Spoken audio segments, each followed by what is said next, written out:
La revista británica The Economist publicó la lista de los países más y menos democráticos en el mundo. El estudio evalúa ítems como el proceso electoral y el pluralismo, las libertades civiles, el funcionamiento del gobierno, la participación política y la cultura política.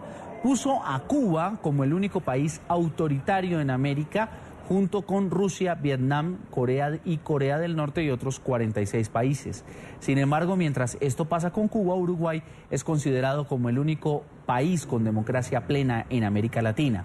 La lista está encabezada por Noruega con 9.64 puntos de 10, mientras que los Estados Unidos obtiene una calificación de 7.98 y hace parte de los países con una democracia defectuosa. Para hablar de este tema nos acompaña Francisco Paniza, es profesor de Política Latinoamericana de la Escuela de Política y Economía de Londres. Profesor, gracias por estar con nosotros. Buenas tardes, Carlos, y buenas tardes a los televidentes. Según este índice elaborado por The Economist, Cuba es el único país autoritario de América Latina, y precisamente porque allí se vive en una dictadura hace aproximadamente 60 años, mientras que Uruguay es el único con plena democracia. ¿A qué se debe? Creo que Cuba es el único país autoritario es claramente porque Cuba es el único país que no tiene elecciones por lo menos medianamente libres. ¿Por qué Uruguay es el único país con democracia plena? Creo que tiene que ver mucho con la calidad de las instituciones democráticas de Uruguay, y eso tiene que ver con cuestiones como respetos a las libertades, como el balance de los poderes, como la vigencia de la ley, y con la cultura democrática que Uruguay tiene, que además es una cosa que en Uruguay es de larga data. Uruguay y Argentina fueron los primeros países que se democratizaron en Latinoamérica a comienzos del siglo XX, y aunque tuvieron un ciclo de dictaduras muy duro en los años 70 y los 80, esa cultura se ha mantenido. Cuba ha sido clasificada como uno de los 51 países autoritarios en el mundo, en una lista donde aparece Rusia, Vietnam, China, Corea del Norte y países africanos y monarquías árabes. Según su experiencia, ¿esto tiene que ver o tiene alguna relación con la inclinación política de cada país? Sí, ahí tenemos que ver también la cuestión de qué es la democracia y cómo se califica la democracia.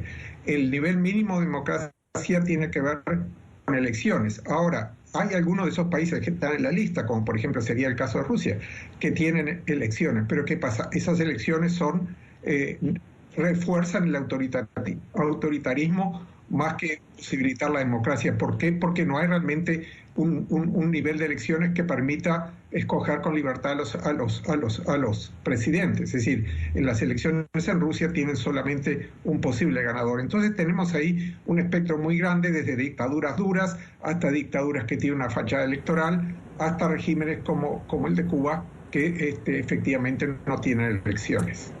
¿Se evidencian cambios en América Latina con la llegada de gobiernos de centro derecha, como en Argentina, donde terminaron 12 años de gobiernos de los Kirchner, o por ejemplo en Perú con Pedro Pablo Kuczynski, que sustituye a un presidente considerado de izquierda como Ollanta Humala, o por ejemplo la destitución de la expresidenta Dilma Rousseff de Brasil con el nuevo gobierno de Michel Temer? ¿Usted cómo analiza estos cambios en la región? Bueno, a mí una de las definiciones de democracia que más me gusta es la de un profesor estadounidense que dice: democracia es un régimen en el cual los gobiernos pierden elecciones. Entonces el hecho que opositores hayan ganado elecciones en América Latina recientemente habla que hay un nivel aceptable de democracia. El caso de Brasil es diferente porque no fue por elección. ¿A qué se debe? Se debe a que efectivamente estos gobiernos salientes han estado en muchos casos en ejercicio del gobierno por 10 años, en algunos casos más, han aprovechado durante esos años un momento económico muy bueno, y ese momento, como ya sabemos, lamentablemente en América Latina ha pasado. Es decir, en los últimos 2 o 3 años el crecimiento económico de los países de América Latina ha sido muy bajo y en algunos casos negativos. Y lo que también sabemos es que en todos los estudios que se hacen sobre comportamiento electoral, la performance económica del gobierno es una de las determinantes del cambio de gobierno. Y con una performance, cuando los gobiernos les va mal económicamente, la oposición tiene muy buenas chances. En el estudio no se nombra a Venezuela, sin embargo, ¿se puede decir que allá existe una democracia defectuosa, como lo señala este índice de países con y sin democracia? No, nadie creo y tampoco el economista por un momento considera que Venezuela es una democracia plena, a lo máximo es una democracia defectuosa, o tal vez hasta se le podría llamar otra categoría que se usa por ahí, una autocracia electoral.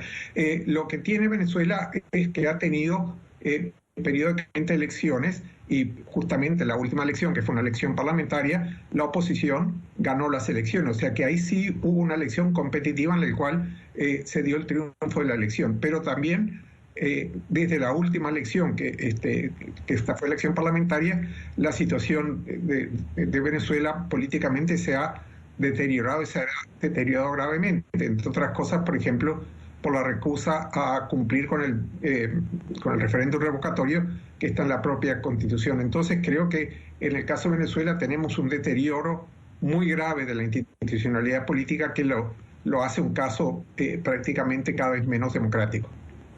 Y profesor, por último, ¿cómo afecta el populismo al desarrollo de la democracia en nuestros países?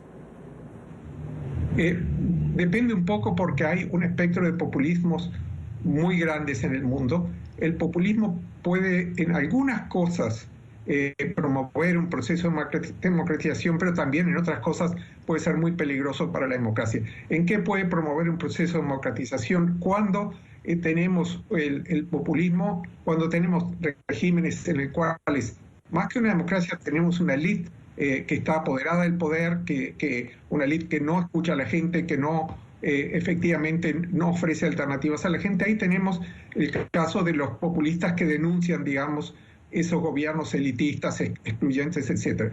Pero el populismo también tiene problemas muy serios con relación a la democracia, porque efectivamente es un régimen que polariza la sociedad, que divide la sociedad entre el pueblo y el no pueblo, y en el cual el llamado no pueblo en muchos casos es objeto de exclusión o persecución, etcétera. Y también por la pretensión de los líderes populistas de ser los únicos representantes de la voluntad popular. Es decir, el pueblo tiene una sola voz y esa es la voz del líder. Y ese es, creo, el peligro mayor que ofrece el populismo a la democracia. O sea que en algunos casos, en algunas dimensiones, puede favorecer una apertura, puede darle voz a gente que no tiene voz, pero también constituye un problema muy serio para la democracia. Profesor Paniza, gracias por estar con nosotros en NTN 24. Gracias a ustedes. Buenas tardes.